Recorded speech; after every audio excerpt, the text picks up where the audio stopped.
Philosophe, historienne des idées politiques, également romancière, elle a fondé l'Institut de recherche Hannah Arendt en 1993 et est devenue membre de l'Académie des sciences morales et politiques en 2007. Mariée à Charles Millon, elle est mère de 6 enfants, grand-mère de 10 petits-enfants et elle n'a jamais caché sa foi catholique. J'ai le grand plaisir de recevoir dans VIP aujourd'hui Chantal Delsol. Bonjour. Bonjour. Delsol, c'est votre nom de jeune fille, hein? Absolument. C'était important de travailler avec votre nom de jeune fille et de ne pas mélanger peut-être les affaires politiques de votre mari. C'est une décision que nous avons prise ensemble un jour. Et voilà. C'est très joli, Delsol. En espagnol, c'est du soleil. Oui. Je ne sais pas si ce mot vient de l'espagnol ou... Je ne sais pas exactement. Vous n'avez pas de racines espagnoles, en tout cas. Mais peut-être que si, au fond, mais en tout cas, on a des racines françaises depuis très longtemps. Donc, il est possible que plus loin, je ne sais pas. Je ne sais pas. Lointaine. On va parler de beaucoup de choses dans cette émission, mais comme vous êtes philosophe, on va peut-être commencer par là.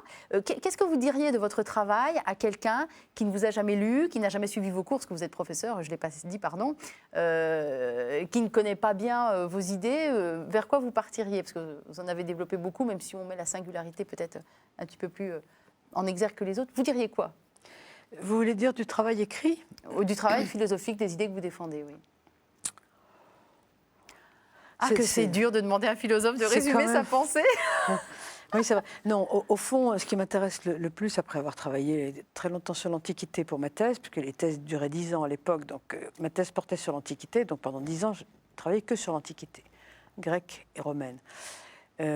Après avoir fait un doctorat de 3e cycle sur, tout à fait au début, sur le 19e siècle, deuxième moitié du 19e. Depuis déjà 20 ans, je ne m'intéresse plus qu'à essentiellement ce qui est contemporain. Donc, ce que certains appellent la postmodernité, ce que moi je préfère appeler la modernité tardive, après des gens comme Giddens, qui donnent aussi ce nom. Bon, donc, ce qui m'intéresse, c'est de savoir ce que mes contemporains peuvent avoir dans la tête. Voilà. Et vous arrivez à le savoir? Alors, bon, on peut avoir quelques intuitions. Bon, évidemment, c'est toujours discutable, mais c'est intéressant de réfléchir là-dessus. Et quelles sont les grandes lignes que vous en avez dégagées? Enfin, ce qui vous a particulièrement retenu et intéressé et retenu votre attention? Ah ben, ça dépend à quel moment. Si vous parlez du moment présent, là. Oui, plutôt.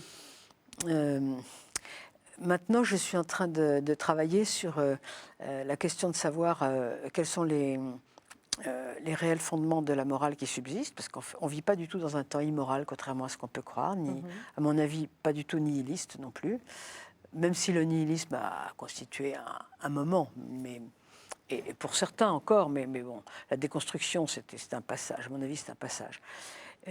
Donc il y a une morale qui ressurgit, mais elle n'a plus du tout les fondements d'autrefois, les fondements traditionnels. Et elle en est d'autres. Alors voilà, ça m'intéresse de savoir sur quoi elle est fondée. Et c'est un travail, on a du mal à se rendre compte finalement de ce que c'est que le travail des philosophes. Quand vous enseignez, on peut en avoir une idée. Quand vous écrivez, on peut vous lire. Mais au quotidien, le travail du philosophe se matérialise, se concrétise comment?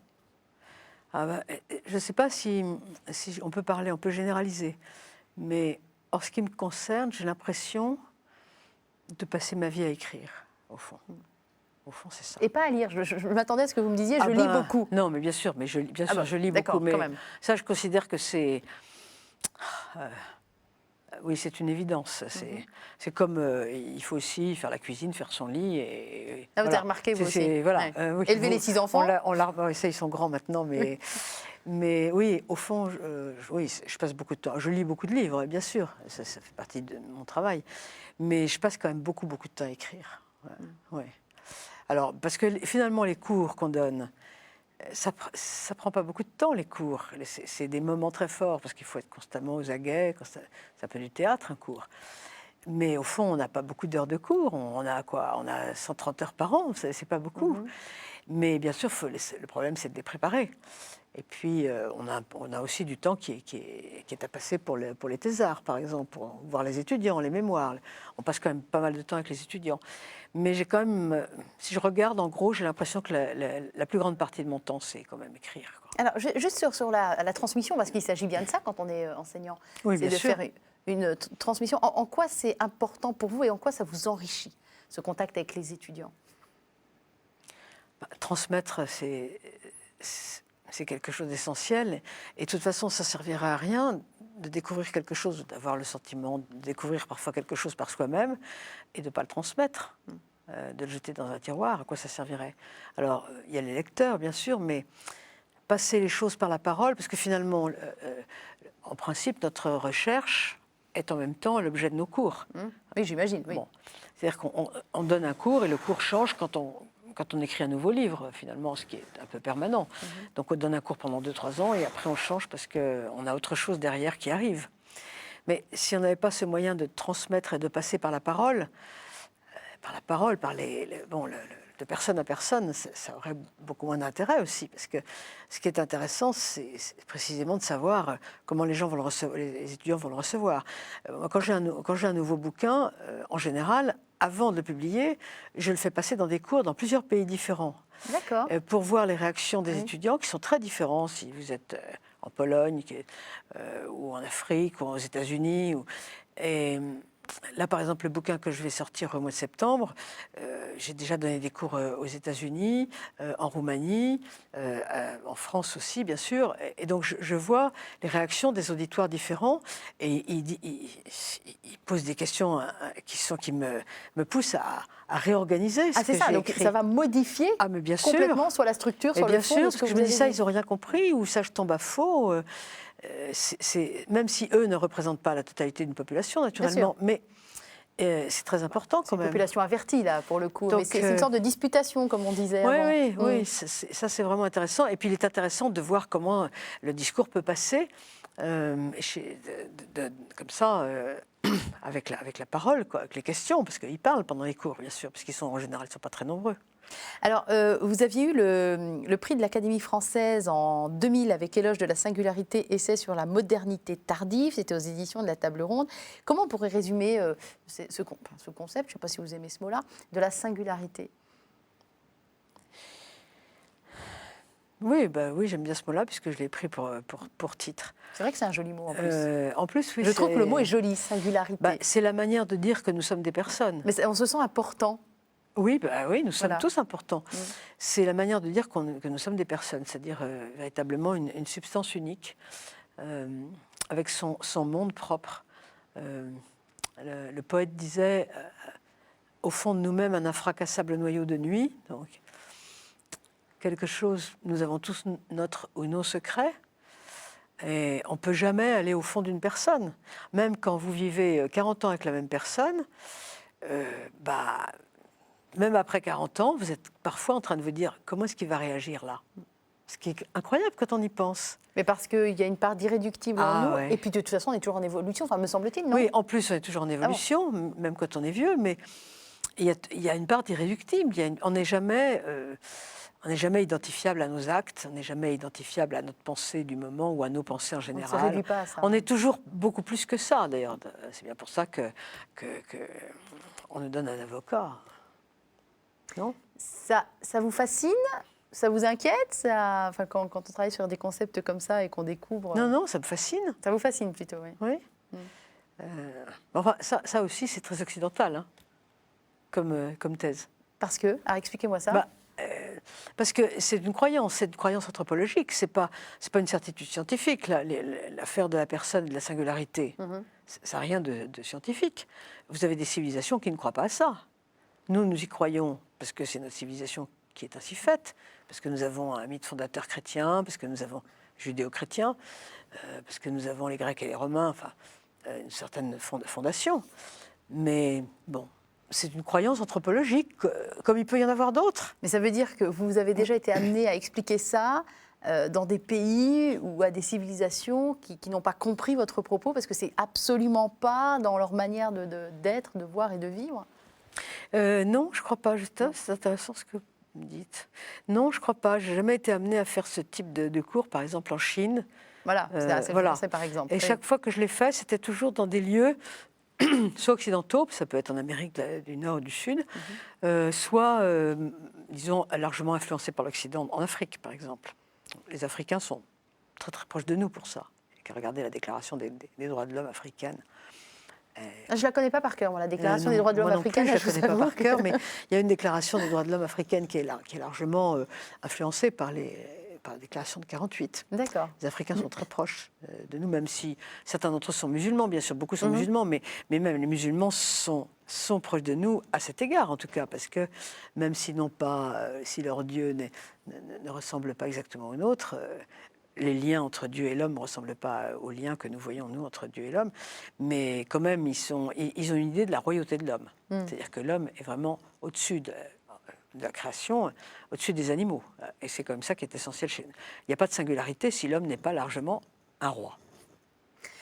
Vous avez beaucoup déjà dit le mot écriture dans ce début d'émission.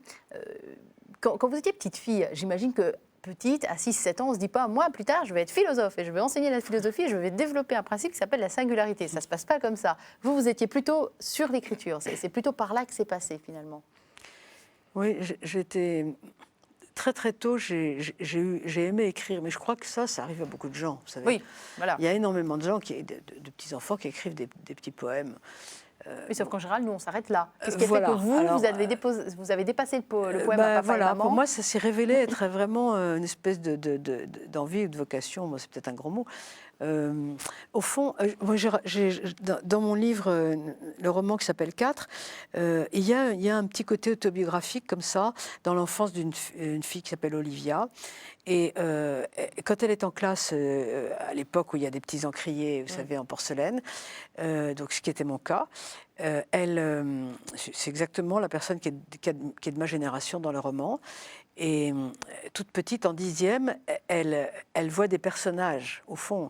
Elle voit des personnages autour d'elle. Quand elle se réveille le matin, elle a des personnages assis au pied de son lit et elle a des histoires dans la tête. Et elle commence à écrire.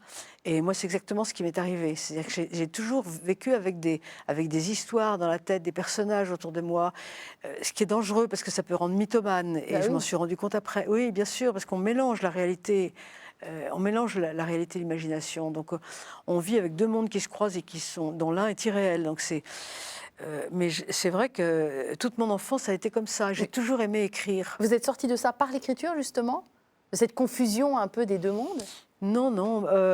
En fait, par la philosophie. Parce que, alors, pour la philosophie, ça a été... c'est très curieux parce que quand j'étais en première dans une école religieuse qui s'appelait Chevreul, où on nous éduquait très très bien intellectuellement. C'était, je reconnais, une éducation remarquable. C'était à Paris ou à Lyon? À Lyon. À Lyon. Nous étions à Lyon. L'éducation était remarquable d'un point de vue intellectuel, parce que pour le reste, alors, bon, à l'époque en tout cas, les profs étaient gentils, mais et donc j'ai senti que quand j'étais en première que la philo n'allait pas être bien faite en terminale. Que déjà, ça serait fait par une sœur. Et moi, je ne voulais pas de philo qui soit faite par une sœur. Parce qu'en fait, en première, avant d'avoir fait de la philo, je savais que je voulais faire de la philo. Ah, c'est drôle, ça. C'est bizarre. Ah oui, et donc, j'ai demandé à mes parents d'aller dans un lycée public en philo pour avoir un vrai prof de philo, quoi, prof de philo. C'est fou, ça. Vous avez quitté vos amis, alors que d'habitude, c'est un moment où on s'identifie beaucoup juste à ses amis, on reste en clan. Pour avoir un prof qui soit pas enraciné dans une foi religieuse, qui soit capable de me parler de philo vraiment sans partir de rien. Pour vous, c'était antinomique et sans renier votre foi, en tout cas, vous vouliez... Ouais, mais à l'époque, la foi, je m'en fichais. D'accord. Je m'en fichais pas mal. Et donc, je suis partie au lycée, où j'ai eu d'ailleurs un très bon prof de philo. Et puis, je suis rentrée en philo après, mais sans même réfléchir. Pour moi, c'était évident. C'était évident. Ah, c'est quand même de l'ordre de la vocation, alors, quand donc, même. Oui, pour les deux choses, c'est vrai que je me suis jamais posé de questions. Jamais. Donc, je savais que je voulais faire de la philo, être prof et écrire. Et écrire de la philo, et écrire aussi des choses de fiction. Je ne me suis pas posé de questions. C'était évident, ce qu'on appelle une évidence. Et justement, alors, à côté de l'écriture, quel genre de petite fille étiez-vous? Dans quel genre de famille avez-vous grandi? Nombreuse, j'ai cru comprendre. Famille nombreuse. Mon père était prof de biologie. Enfin, il est toujours biologiste, maintenant il est assez âgé, mais il écrit toujours.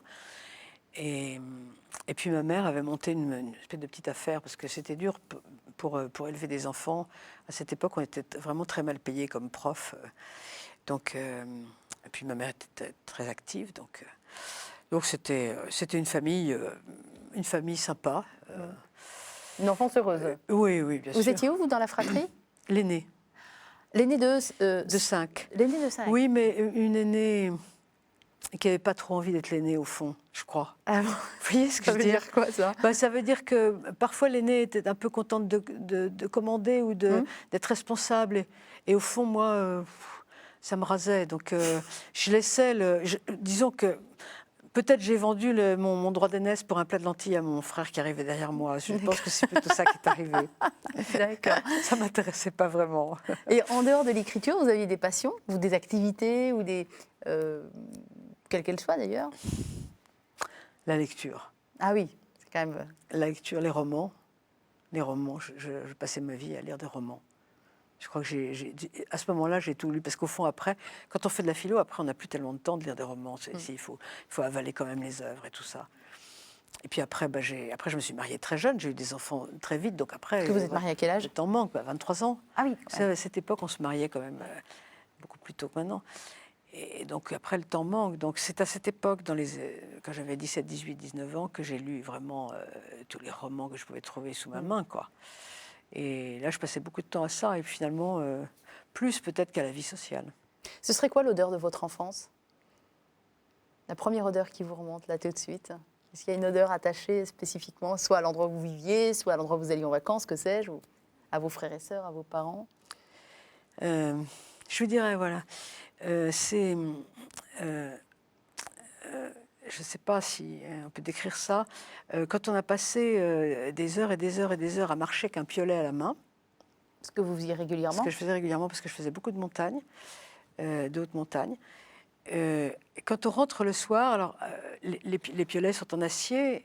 Il y avait une petite lanière en cuir pour éviter que le piolet tombe. Et on avait la main bloquée sur ce truc pendant peut-être 10 heures, 12 heures. Avec la sueur. Quand on rentrait, voilà, il y avait cette odeur de sueur, de grand large, de vent. Ah, c'est drôle que vous parliez de grand large en parlant de la montagne. Ben oui, mais la montagne, vous savez, c'est un monde, c'est la Lune, hein, Ouais. un univers complètement matériel, matérialisé, minéral. Il n'y a pratiquement pas de vie. C'est un univers étrange. Moi, j'adore ça, j'ai adoré ça, faire de la haute montagne, adoré ça. Et vous étiez à Lyon à l'époque, donc? Alors, mes parents avaient acheté un chalet en Val-Louise, parce que mon père est asthmatique, donc il respirait bien là-bas. Je ne sais pas où c'est, Val-Louise. Val-Louise, c'est à côté de Briançon. D'accord, très bien. Donc c'est les derniers glaciers au sud de la France. C'est en dessous de Chamonix et compagnie, il fait très beau.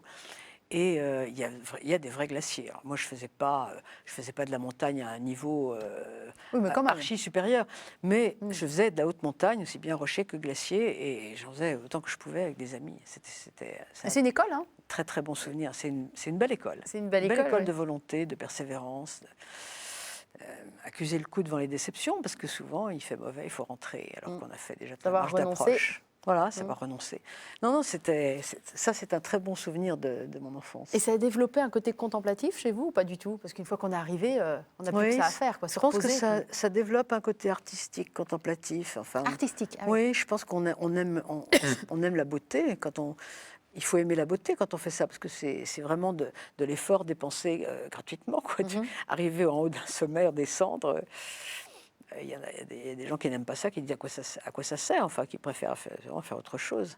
Et qu'est-ce qu'il y a d'artistique justement en vous? Parce qu'on a l'impression que tout est très cérébral, forcément, lecture, écriture, philosophie, on a l'impression que ça se passe beaucoup dans l'esprit. Oui. Et sans doute, et j'imagine que dans votre singularité, vous ne vous résumez pas à ça. La littérature, c'est de l'art quand même. Oui, c'est vrai, un point pour vous. Autre chose? Oui, et moi j'aime beaucoup la littérature, ouais. Et puis, non, mais j'aime bien l'art. En fait, vous savez, j'ai failli faire de l'esthétique au lieu de faire de la philosophie politique. De l'esthétique? Oui, philosophie esthétique. Parce que quand on fait de la philo, bon, on peut faire ce qu'il y a de royal, c'est la métaphysique. Ça, c'est la voie royale en philosophie. Apprenez-nous, parce que nous, on ne sait pas. C'est la voie royale en philosophie, c'est comme la métaphysique. Très bien. Bon, la métaphysique, il faut aimer ça, c'est très abstrait. Bon. C'était pas pour vous. Ça ne me tentait pas vraiment. Très bien. Et donc après, il faut quand même choisir une branche, parce qu'on ne peut pas tout faire à la fois. C'est un peu comme en médecine, il faut choisir sa spécialité.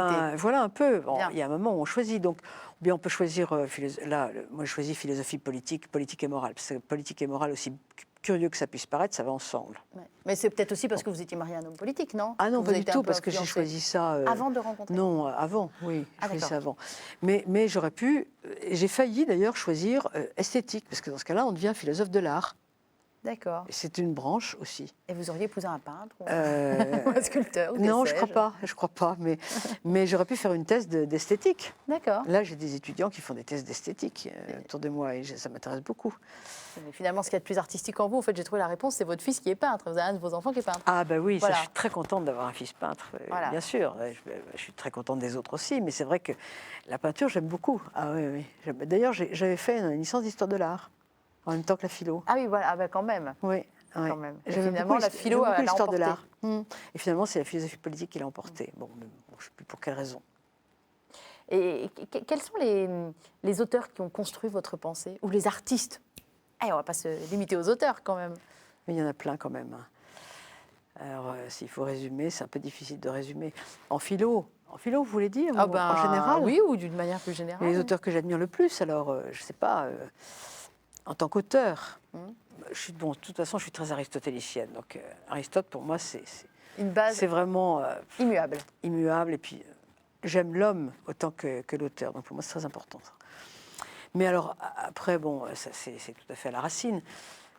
Il y a des tas d'auteurs que j'aime énormément. J'aime beaucoup Saint-Augustin. Bon, puis après, les siècles d'après, j'aime beaucoup Vico, par exemple, énormément. J'aime beaucoup Kierkegaard, Tocqueville. Bon, je sais pas. Là, j'imagine Il y en a votre plein. bibliothèque remplie de livres, ouais, de ouais. bouquins partout, c'est un peu ça, oui. Et puis alors, les auteurs de littérature, alors, il y en a qui pour moi, sont absolument, je ne sais pas, qu'on ne peut pas dépasser. Vassili Grossman. Pour moi, Vassili Grossman, c'est vraiment le nec plus ultra, c'est absolument fantastique.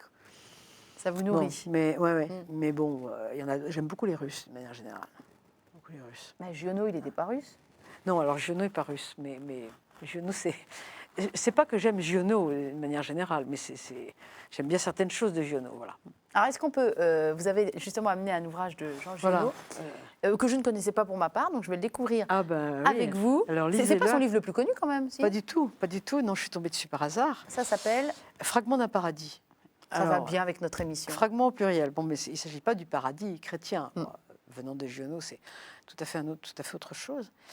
Et je ne sais pas, vous m'avez demandé si j'avais un livre que j'apporterais sur une île déserte. C'est celui-là. Voilà, celui-là, je le lis et je le relis en permanence. Et c'est le livre que je préfère. C'est un peu idiot d'ailleurs, parce qu'il y a tellement de livres que j'aime, mais dire un livre qu'on préfère, enfin, ça signifie quoi? C'est le livre que vous aimez offrir, où vous allez... Ah bah oui, qui nous parle bien de sûr. vous, quoi. Bien sûr. Je sais pas, que je trouve... Alors, en fait, c'est l'histoire d'un voyage. C'est 2 bateaux qui partent pour toujours. Donc, Ils le savent.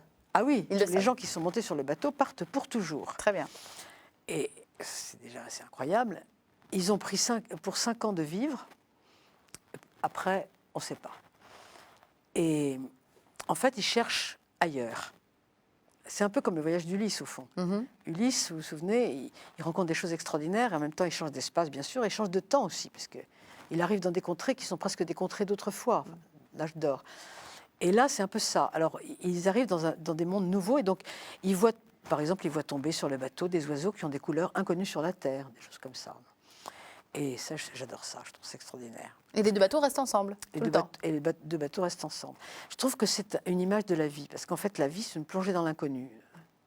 C'est vrai. On a beau vous dire, ça va se passer comme ça. Et les 2 bateaux, pour vous, ça symbolise par exemple un couple Ah non, alors ça, je ne suis pas allée jusque-là dans le... J'ai pas étudié ça. Non, j'ai pas du tout réfléchi à ça, sur ce que ça pouvait vouloir dire. Giono n'est pas un type sympathique du tout pour moi, pas du tout. Je subodore ce que ça peut vouloir dire, bien sûr, pas du tout ce que je pense, au fond. Mais le problème n'est pas là. C'est l'image littéraire qui m'intéresse. Après, moi, je mets dessous ce que je veux. Alors, vous savez qu'il y a toujours 2 auteurs dans un livre. Il y a celui qui l'écrit, puis il y a celui qui le lit. Exactement. Ben voilà, en tant que lecteur, vous réécrivez je le livre ne à vois votre sûrement façon. pas la même chose que ce qu'il a vu, lui. Il y a de grandes chances. Vous voulez bien nous en proposer un extrait qui vous plaît particulièrement, de donner un petit peu de la saveur de ce livre, et peut-être nous donner envie de le lire aussi? J'imagine que ça a dû être un terrible duel pour vous intérieur pour savoir quoi choisir. Oui, bien sûr, bien Il y a sûr. des post-it dans tous les sens dans son livre. Oui, non, mais il y a des post-it parce que je m'en suis servi pour écrire autre chose il n'y a pas longtemps. D'accord. Ah, en plus, il vous inspire sur un plan de Ah ben travail non, aussi. mais attendez, il y a des choses très intéressantes. Giono, c'est quand même, au point de vue du postmoderne, c'est quelqu'un de très, très intéressant. Alors, on va lire Fragment d'un Alors, paradis de Jean Giono c'est- par Chantal Delsol. Je ne sais quoi dans la couleur de l'œil, dans les plis de la bouche, m'indiquait non seulement la solitude de ces hommes qui étaient sur le bateau, D'accord. mais la facilité d'accueil qu'ils pourraient faire à l'inconnu.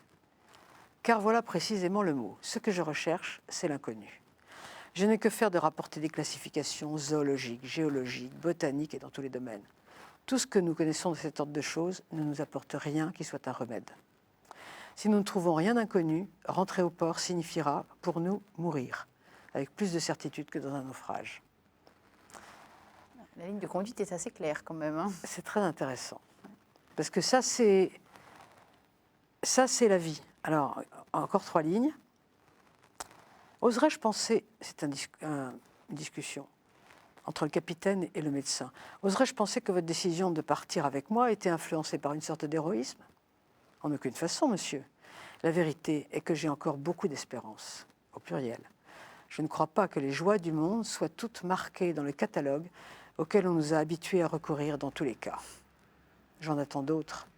C'est dans ce sens que je l'ai dit tout à l'heure, je ne suis ni désintéressé ni sage. Voilà, c'est des choses très importantes pour moi, ça. Et qu'est-ce que ça. Comment vous le traduisez? Parce que moi, tout de suite, j'ai tendance à me dire c'est un peu la philosophie, ça, de défricher, d'aller vers l'inconnu, de ne pas bien savoir où on va mettre les pieds. C'est un peu votre spécialité. Mais vous l'interprétez comment, vous? Ah non, je ne pense pas que ce soit la philosophie forcément. La philosophie, ça peut être aussi apprendre à vivre en s'enfermant dans une espèce de forteresse pour pas trop souffrir. Actuellement, c'est beaucoup ça, la Ah, philosophie. mais c'est intéressant, ça? Pour moi, non, mais pour certains, oui. Donc, Ah oui. il faut D'accord. penser qu'on n'est pas seul à penser. D'accord. Donc là, non. Pour moi, c'est pas ça spécifiquement la philosophie. C'est une manière d'être. C'est-à-dire, j'ai encore beaucoup d'espérance. Voilà. Donc, il y a encore des joies que je ne connais pas. Je vais vers la vie, c'est aller vers l'inconnu. Et donc, il faut accepter l'inconnu et se dire que on aura assez de force pour faire face à l'inconnu qui arrivera. Une espèce de confiance en soi, finalement. Donc, ça me paraît très important à développer ça pour soi-même, la confiance en soi. Parce que sinon, puis c'est un petit peu le problème des gens aujourd'hui, c'est qu'ils ont tendance à ne vouloir aller que devant ce qui est clair, précis et connu. Vouloir être assuré contre tout. Et ça, je pense que c'est pas possible. C'est pas la vie, ça. Non, c'est pas la vie, ça. Et donc, clairement, là, on voit que c'est pas la vie. Donc, c'est pour ça que ça m'intéresse. Vous avez essayé d'enseigner à vos 6 enfants, à Chantal Delsol, cette confiance en soi. Est-ce que ça s'enseigne? Est-ce que ça se transmet? Est-ce que... À mon avis, ça se transmet. Est-ce que je l'ai transmis? Ça, je ne sais pas. Mais ça se transmet sûrement pas par des discours, mais par des actes. De toute façon, tout se transmet par des actes à des enfants. Moi, je crois qu'au témoignage, pratiquement. Les discours, je ne crois pas. Alors bon, j'ai dû faire des discours aussi, je veux dire. Bon. Mais je pense que si les discours ne sont pas accompagnés d'un témoignage qui correspond avec les discours, c'est même pas la peine de parler, d'user sa salive. Il vaut mieux se taire et ne rien faire. Donc je pense que la chose dont on parle actuellement, la confiance en soi, ça doit s'enseigner par des actes. Alors, est-ce que je l'ai transmis? Ça, je ne saurais pas vous dire. En tout cas, je ne me suis pas donné un plan pour le transmettre. J'ai transmis ce que j'avais, ce que je pouvais. Je ne sais pas si j'ai beaucoup réfléchi à tout ça, au fond. Et dans votre système de valeurs, qu'est-ce que vous avez essayé de leur transmettre comme valeurs spécifiquement? Enfin, s'ils ne devaient retenir qu'une chose de l'enseignement de leurs parents, je vous mets un peu dans le même lot, hein, tous les deux, ce serait quoi? Oh, je ne sais pas. Je ne sais pas, c'est très difficile. Il faudrait leur demander. Vous avez 6 enfants qui ont chacun développé leur particularité en termes de métier, qui vont a priori tous bien. Oui. C'est que l'éducation n'était pas si mal que ça, a priori. Oui, enfin, les enfants peuvent penser parfois que c'est un hasard si ça s'est bien terminé. Ah bon, d'accord. C'est encourageant. Oui, non, oui, je connais des cas où on se dit ça a bien tourné, mais nos parents étaient tellement bizarres que franchement, il y a beaucoup de hasard là-dedans. Non, je ne peux pas vous dire quelle est la valeur principale. Mais de toute façon, je n'ai jamais vraiment réfléchi à ça, au fond. Je n'ai pas fait un plan de route. Il y a des choses très réfléchies qui concernent plus votre métier, entre guillemets, et puis plus spontané, plus dans l'instinct, pour tout ce qui concerne la vie de famille. C'est quand même très spontané, ça, vous savez. De toute façon, on passe à ce qu'on est.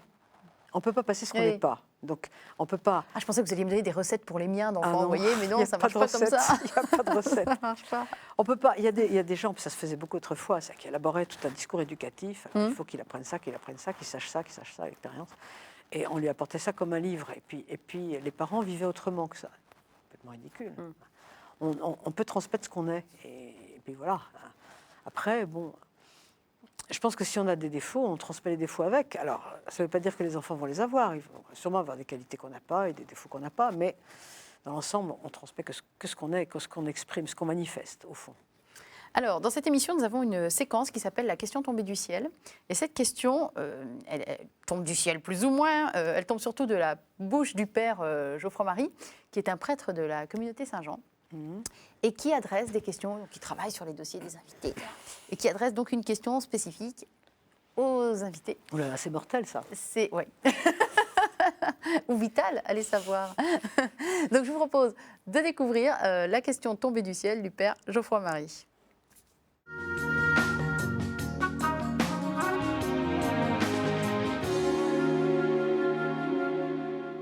Bonjour Chantal, vous êtes une passionnée de philosophie, vous recherchez la vérité sur l'homme et vous nous montrez de manière assez remarquable combien nous sommes dans l'ère du vide aujourd'hui, dans une quête de sens éperdue. Et face à cela, vous nous présentez l'avenir de l'homme dans ce concept original de la singularité.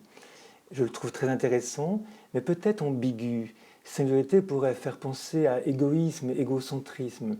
Dans quelle mesure il ne faudrait pas préciser, si je me permets, ce terme singularité par l'altérité, que l'homme singulier puisse se trouver lui-même dans cette ouverture à l'autre, c'est-à-dire trouver ce juste rapport entre être soi-même dans la quête de l'autre, être ouvert à l'autre dans la quête de soi.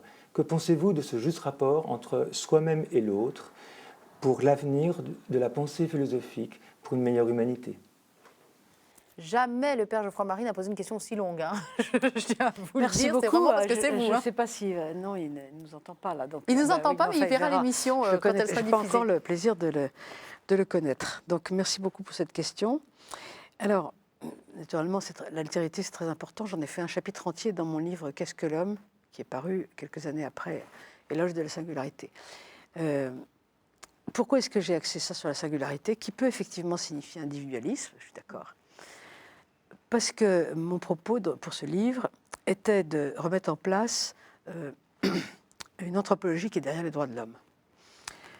Et de dire, les droits de l'homme, c'est très bien, mais si on ne se pose pas la question de savoir qui est un homme, ce que c'est qu'un homme, ça ne sert à rien. Vous pouvez défendre les droits de l'homme. Bon, par exemple, je vous ai parlé de déclarations africaines, tout à l'heure, déclaration des droits de l'homme. Vous avez 4 déclarations islamiques, ou arabes ou islamiques. Ça dépend. Elles s'appellent de façon différente, mais elles proviennent toutes du monde musulman. Vous en avez 4 qui défendent les droits de l'homme. Mais si vous, par exemple, là, dans ce cas, vous défendez les droits de l'homme en disant qu'il y a une différence ontologique entre l'homme et la femme, alors ça change tout par rapport à défendre les droits de l'homme en disant qu'il n'y a pas de différence ontologique et que nous sommes tous égaux devant le regard de Dieu. Donc, les droits de l'homme, ça ne signifie rien si on ne dit pas qui est un homme. Et je suis partie de là. Et il me semble que le danger aujourd'hui, c'est que nous défendons les droits de l'homme sans plus nous poser la question de l'homme. Et finalement, nous sommes en train de perdre cette singularité. Et c'est pourquoi j'ai axé mon travail sur la singularité. Je pense que nous sommes en train de perdre le secret en courant vers la transparence avec ces émissions de télé-réalité, par exemple. La dictature de la transparence. Voilà, la dictature de la transparence. Nous sommes en train de perdre l'opinion personnelle. Actuellement, on pourrait parler beaucoup plus du consensus, par exemple. Nous sommes en train de perdre ce qui fait la singularité. C'est pourquoi j'ai axé le livre sur la singularité. C'était vraiment l'objet même d'une défense des droits de l'homme qui soit enfoncée, enracinée dans notre anthropologie. Est-ce que dans l'eau, vous mettez aussi cette tolérance à tout craint qui fait qu'il faut tout tolérer ce qui cache souvent, je trouve, moi, à titre personnel, une manière de ne pas vraiment s'intéresser au problème et de dire « Ah oui, moi, j'ouvre les bras grand ouverts et j'accepte tout ». Enfin, je ne sais pas si vous le vivez pareil, mais... Oui, en même temps, c'est un autre sujet. Souvent, oui, j'élargis un petit peu, oui. En même temps, il y a une la tolérance cache souvent l'indifférence, moi, je trouve. Mais... Oui, oui, bien sûr. Il y a une tolérance universelle, mais il y a aussi une intolérance. Parce que à la fois tout est permis et à la fois il y a un certain nombre de choses qui ne sont pas permises. Il y a un politiquement correct. Donc il y a quand même une sorte de contradiction là. Il y a des choses obligatoires. Hein. Alors bon, c'est ça qui m'intéresse justement, une espèce de sociologie spirituelle, voilà. Ah là, bah tiens, spirituel. Je rebondis immédiatement sur le mot, puisque nous étions avec le Père Geoffroy-Marie il y a 2 minutes. Vous nous avez dit tout à l'heure, oui, moi quand j'étais ado, la foi, ça me passait un petit peu au-dessus. Vous l'aviez oublié. Enfin, vous avez été éduqué dans cette religion-là, catholique. Par ma mère, oui, par mon père, non. D'accord, ah oui. Donc c'est déjà compliqué pour un enfant lorsque le père ne va pas à la messe. Bon. Mais à cette époque-là, c'était assez fréquent. Vous aviez des pères ils étaient catholiques, mais ça les barbait d'aller à la messe. Donc la femme y allait à leur place. J'ai connu beaucoup de gens comme ça. Mon père, c'était pas ça. Mon père, il était vraiment... il n'était pas athée, mais il était sceptique, voilà. Donc, pour notre première communion, il venait, mais il ne communiait pas, vous voyez. Donc, pour moi, il y avait une espèce de fêlure. Et ma mère parlait très peu, mais elle témoignait, alors là. Donc, je pense que c'est venu de là. Et au fond, c'est assez curieux, parce que tous les 5, nous sommes croyants, catholiques croyants. Et pratiquants. Et pratiquants, tous les 5. Et donc, c'est étonnant. Hein.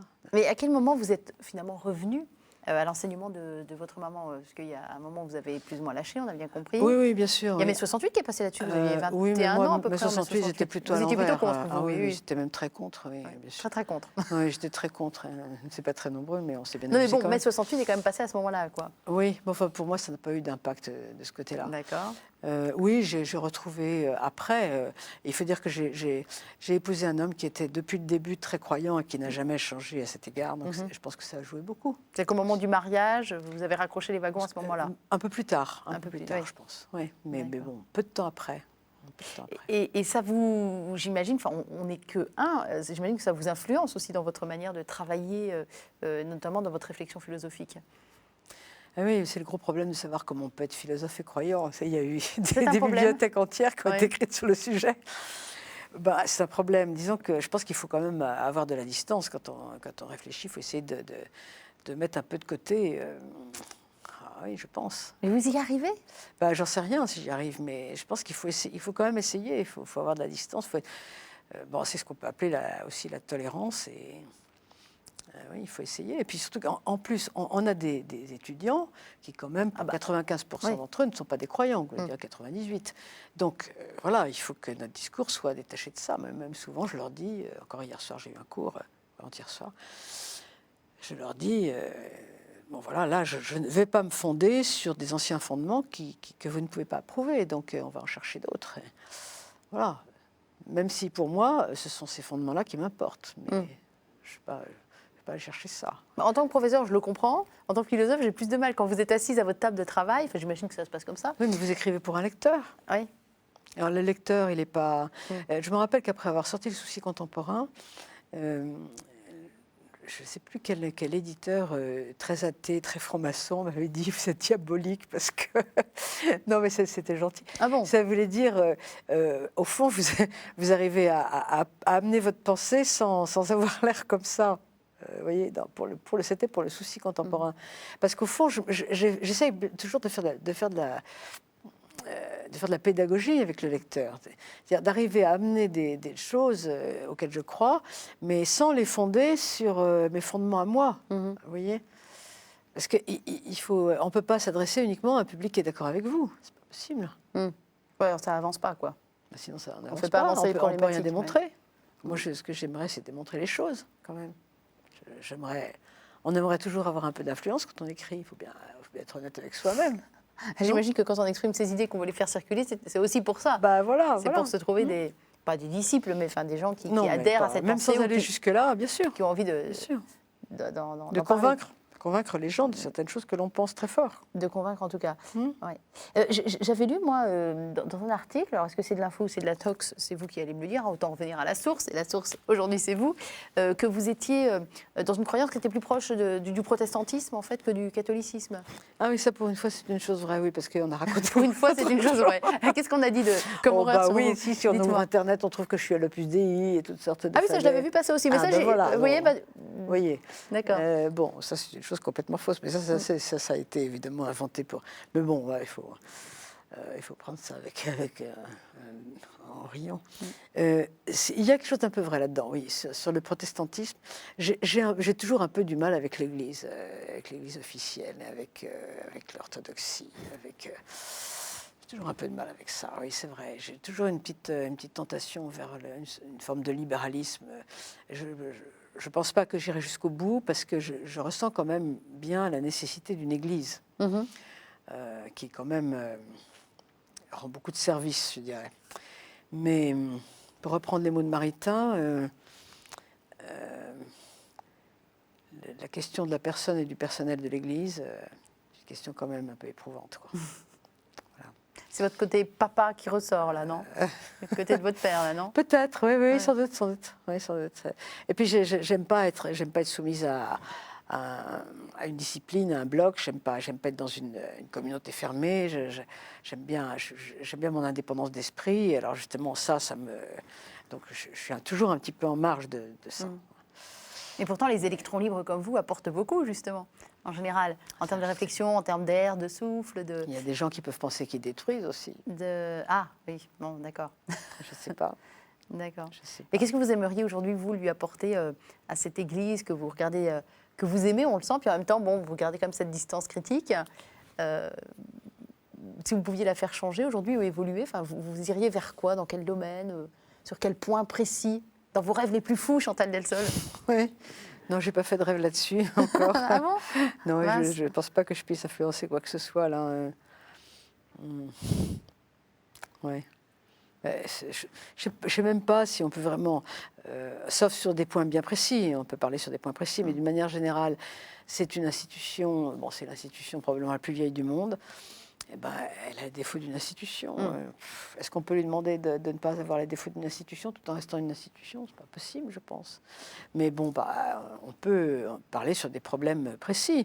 Et moi, je sais que en ce qui concerne des affaires de pédophilie, je me suis élevée depuis longtemps et longtemps pour qu'on fasse passer l'individu, encore une histoire de singularité, Voilà. l'individu avant les communautés, et qu'on fasse sortir certaines affaires. On vous entend aujourd'hui. Non, mais je me suis élevée pas en public parce que j'ai pas eu l'occasion, mais dans les lieux où je vivais, j'étais terrifiée de voir à quel point on cachait certains trucs juste pour protéger la communauté. Je pense qu'il faut, dans ce cas-là, tant pis, il ne faut pas protéger la communauté. Mais bon, Ça a été compris, ça, aujourd'hui. Alors aujourd'hui, on le comprend, parce qu'on le comprend dans la société, et l'Église, finalement, se met un petit peu, ce que je regrette, à la remorque de la société. Au fond, elle le fait en même temps que la société le fait. Et je pense qu'elle aurait été meilleure si elle l'avait fait avant. Voilà. Il y a des moments où elle a su faire des choses avant. Là, elle ne l'a pas fait avant. Elle l'a fait en même temps quand c'était devenu obligatoire, finalement. Voilà. C'est dommage. Et à l'inverse, qu'est-ce que vous aimez dans cette institution, avec tous les défauts qu'elle a, évidemment? Mais il y a quelque chose particulièrement qui vous plaît plus qu'une autre? Oh, c'est quand même une institution qui porte une vérité universelle et qui d'une certaine façon, qui le porte bien, la porte bien. Avec une sorte de grandeur quand même. Bon. Mais non, j'aurais plutôt envie de défendre la foi plutôt que l'Église. Plutôt le fond. Alors justement, le socle de la foi, on n'est pas une religion du livre, mais il y a quand même un livre qui s'appelle la Bible. Est-ce qu'il y a un passage particulièrement dans ce livre-là qui vous interpelle plus qu'un autre, qui vous nourrit peut-être plus qu'un autre, qui fait écho en tout cas en vous? Pour vous dire la vérité, j'aime bien le Pentateuque, mais c'est simplement parce que je le connais mieux que les autres, c'est tout. Et je ne connais pas assez la Bible et je suis incapable de faire des comparaisons de ce genre parce que je ne connais pas assez. D'ailleurs, j'aimerais bien prendre un moment un jour pour m'y mettre. Mais il faut lire les interprétations. Si on ne peut pas se jeter dedans comme ça, c'est pas si simple. Il faut lire les exégètes, quoi. Mais bon, voilà. Et le Pentateuque, alors j'aime beaucoup le Pentateuque, probablement parce que c'est le passage que j'ai lu le plus. Mais bon, je trouve ça extraordinaire. Et pourquoi c'est celui-là que vous avez lu le plus? Parce que je m'en suis servi pour réfléchir aux racines de l'Europe. Et je pense que toute culture est fondée sur des mythes, sur ces mythes fondateurs, forcément. Et quand donc j'ai regardé quels étaient les différents mythes fondateurs, je me suis rendu compte que, ça c'est pas une découverte évidemment, que tous les mythes fondateurs se ressemblent, ce qui est quand même assez étrange, se ressemblent pas au détail près, il y a des tas de détails qui sont très différents. On retrouve une figure féminine, on retrouve... Oui, des on choses comme ça. retrouve un chaos primordial Voilà. avec un dieu ou des dieux. Chez nous, il n'y a qu'un seul dieu, mais c'est le seul cas. Ou des dieux qui viennent, qui créent l'homme. Il y a plusieurs créations successives, et là, nous avons un peu la même histoire. Le déluge, Dieu est tenté de refaire sa création, au monde Babel, etc. Enfin bon, il se passe. Et bon, ça m'a intéressé de voir comment Dieu créait l'homme et ce qu'il lui donnait à faire, parce que je pense que c'est cela qui porte après toute une vision du travail, une vision de la science, une vision de l'éducation, et je pense que l'Europe est assise vraiment là-dessus, quoi. Donc j'ai beaucoup travaillé ça. Vous êtes optimiste pour... je vais sortir les grands mots des journalistes. Attention, 1, 2, 3. Vous êtes optimiste pour l'avenir de la planète, l'avenir du monde, l'avenir à court ou moyen terme, hein, mais vous avez une vision plutôt optimiste de notre monde, civilisation, ou plutôt... Quand vous parlez du monde, vous parlez de la planète tout entière? Ah oui, oui, entière. L'humanité, on va dire. Voilà. L'humanité, oui. Pour l'instant, on parle beaucoup de sauver la planète, ce qui est une aberration d'ailleurs, parce qu'il ne s'agit pas de sauver la planète, ce n'est pas la planète qui est en danger, c'est l'humanité. Dans ce cas-là, il faudrait plutôt sauver l'humanité. C'est très très curieux, c'est l'histoire de théorie des catastrophes. J'ai étudié ça pour faire un chapitre dans mon prochain livre. Mais je ne sais pas, je ne sais pas si ce qu'on raconte sur la démographie est vrai. Mais vous êtes d'un naturel plutôt optimiste ou plutôt pessimiste, d'une manière générale? J'espère plutôt optimiste. Je pense que c'est mieux, mais bon, on ne se rend pas bien compte parfois. Oui, je ne vois pas pourquoi on serait pessimiste pour l'humanité. Vous savez, on a des ressources en nous-mêmes qui sont incroyables. On va imaginer d'autres choses. Même si on n'a plus de pétrole dans 20 ans, on va imaginer autre chose. En France, on n'a pas de pétrole, mais on a des idées. C'est pas tout jeune, ça. Hein. Je crois que ça date des années 80. L'humanité tout entière a des idées. Alors, on va passer à la toute dernière partie de cette émission qui s'appelle le questionnaire inattendu. Et dans ce questionnaire inattendu, il y a donc des questions inattendues auxquelles vous répondez, ma foi, comme vous pouvez. Et vous avez même le droit de dire joker, je passe, je ne sais pas. Ça va? Le défi vous convient? Bien. Alors, on va y passer.